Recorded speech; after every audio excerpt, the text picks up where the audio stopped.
Hey guys and gals, how y'all doing out there today? Tomorrow I'm going to be selling off one of my knives, and I've enjoyed this knife, and I've gotten so much use out of this knife that I figured, I should really make a video of it before it's gone.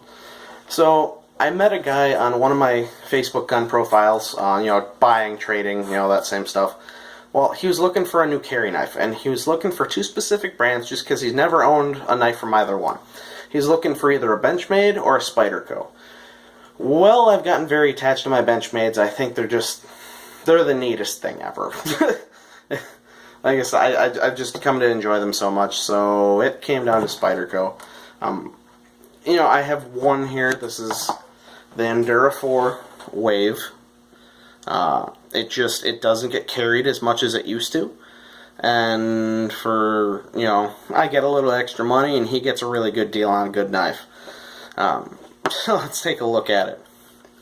There's your lanyard hole, just right there. Ooh, almost dropping it. There's your lanyard hole. It's actually drilled right into the pocket clip. It's basically the exact same pocket clip that's on the Paramilitary 2 and how many other Spydercos. It's a good clip. It holds just about the right amount of tension. There's a reason they keep using it. So, now this is a FRN or GRN or whatever flavor you want to call it of handle scales. It's got this, I believe they call it a bidirectional pattern. Very, very grippy. I was honestly very surprised when they said it was going to be, FRN or GRN. I'm thinking, okay, well it'll be okay, because I'm thinking like my SOG Flash 2, which is decent, but this is really great stuff. Let's see if I can. Yeah, there you go. Like I said, just very grippy, very surprisingly aggressive, but nice thing, under the pocket clip on the other side, there's one just like that. It's a nice flat, so it doesn't shred your pockets. So that's a nice feature. I'm really glad that they did that. Now it is four-way carry positionable. It is tip up left or right, and also tip down left or right. That's another nice feature that they obviously thought about the user of their knife. Whether they be left or right, and just have a preference. So, good on you, Spyderco. I do like to see that. Now, it does have a nice 3.75-inch VG10 blade. This was my first knife with this particular blade steel, and I gotta say, impressed.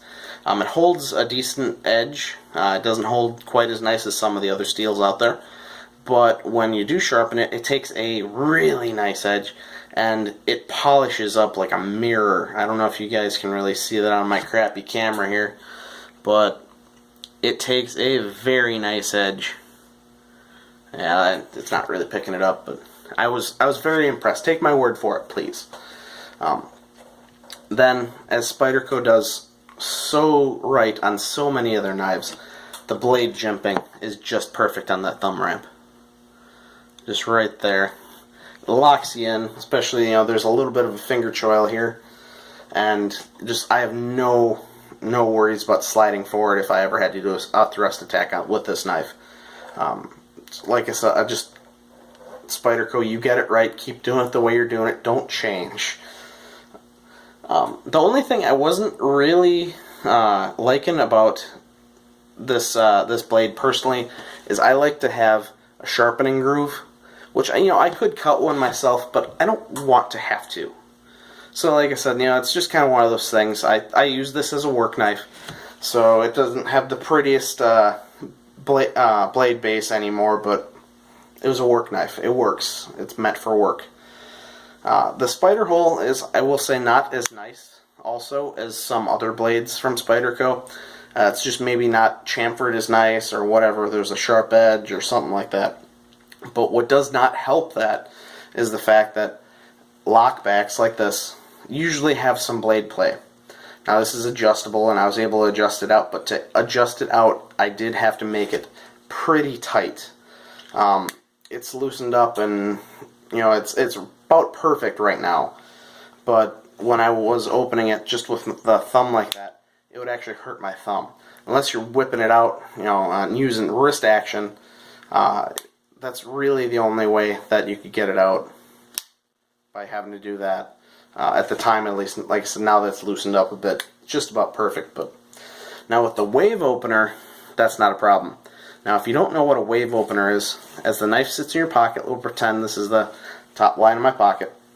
As you pull it out, you kind of pull back and you catch that hook on the edge of your pocket, and that flings the blade open. I'll demonstrate that now, and I'll actually explain why some people actually prefer the Spyderco wave hook than the Emerson ones, even though they're the ones who invented it.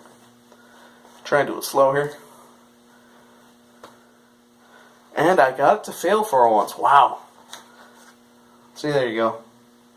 Just kind of whips it open. I'll do it quicker so you can actually see what it does here. Open.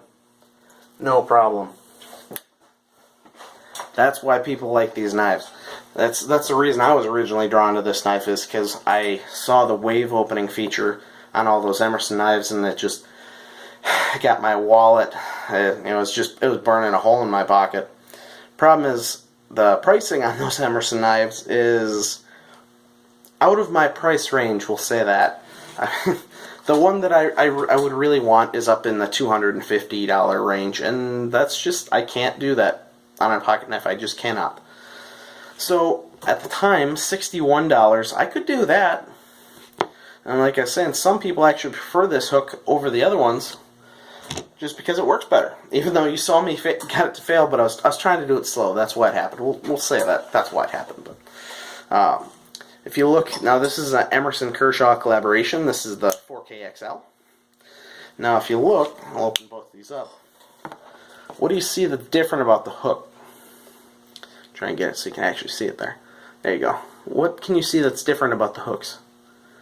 This has a lot of space to get your pants caught, and it's rarely ever failed to open for me.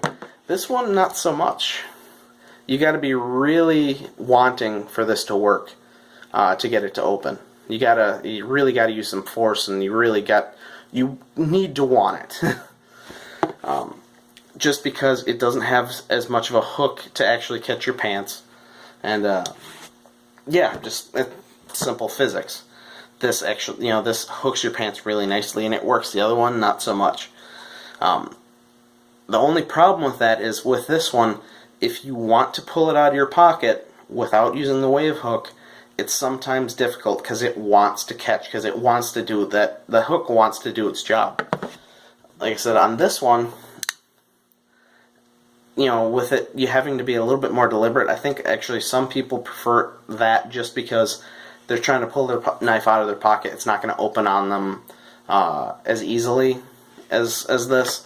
But if you want it to come out of your pocket and you want to rock it open, I think this is the way to go. Personally, my opinion.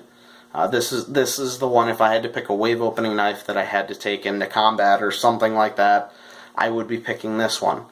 Now, do I carry these knives in a self-defense role, backed up with a firearm? That's my first defense, obviously. Yes. Do I feel a little bit more confident using this one over the Kershaw? Yes. But I don't know what it is about this one. It just doesn't get carried as much. Maybe it's because I know I'm really very, very unlikely to have to use this in a knife fight to protect myself. If I do need to use it, personally, I would rather have the longer blade anyway, so I guess maybe that's why I don't mind selling the Spyderco. But, like I said, $61 or $2 when I bought it. I checked the prices on these now. These are all the way up to $77. Now, when I'm looking for a budget knife, which I kind of considered this a budget knife because it was under $100. Okay, that's $60 was kind of my limit for a budget knife. But at the $77 price, I could go out and buy, for just $20 more, a Benchmade Griptilian. Now this is a knife that I still carry a lot. This is a knife I carry more than the Spyderco. But everyone says, well, the Spyderco is thinner. Well, yeah, it definitely is. The Spyderco has a longer blade and handle. Well, yeah, you're right. But I just enjoy carrying this more, and you Benchmade guys know why. It's so easy to open and close. This thing, if you're using your thumb, there's no way to just kind of, just depress the lock and get it to whip out like that. There's no way to do it. You got to use your thumb, and you got to use quite a lot of pressure sometimes. And, using the wave opener, that's fine, but, that's nice and quick. But some of us, we like to play with our knives. Maybe that's why I just like the Benchmades more, personally. The lockbacks with these are sometimes, you got to use two hands to open, or at least to close them. I mean, sometimes, you just kind of depress the lock and push it against yourself to get the blade to fold, then you can get it to fold. But the problem with me is that wasn't good enough. I need to figure out a better way to do it, to fold it one-handed.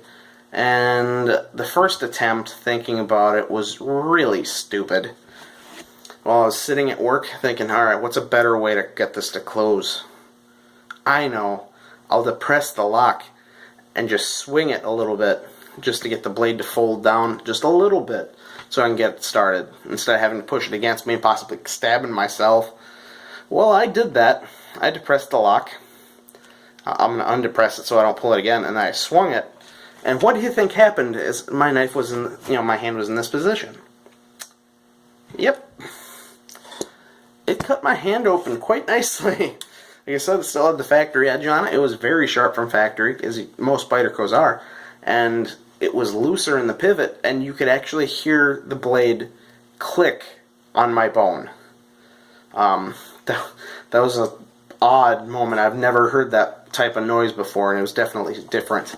But if you just put your finger up at the base of that choil and swing it, you're going to catch on that flat, and you're not going to cut the heck out of yourself.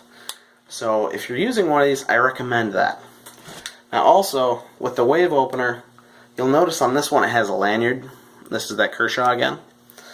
I prefer having the lanyard just because when you're pulling this out of pocket, all you got is your thumb and index finger to hold on to it. And with that whipping out, and I don't want to possibly stab someone behind me because it comes flying out of my hand and goes and gets them. This at least allows you to have a good grip on it. Full hand, and even if you slip off the knife, you at least still got the lanyard. So, let's end on a quick size comparison, and then I'll let you get out of here. Now, this is a 3 3/4 inch blade. This is just shy of 4. This is like 3.9. So obviously a little bit longer blade, a little bit longer handle. Then another Spyderco that everyone will know. It's the Paramilitary 2. Obviously, shorter handle, shorter blade, but kind of, the same territory as, the Griptilian 3.4 inch blade, as going up to against a 3.75. Actually, I will say this, similar handle material, if you're kind of trying to figure out what this feels like, it feels kind of like this, but a little bit more solid. So, a little piece of knowledge, I don't know, my opinion. Alright. If you guys could, please like, comment, subscribe. Let me know how I'm doing. If there's any knives you want me to get a hold of and review, please let me know. Or any piece of gear that you think I would be interested in, please let me know. Take care.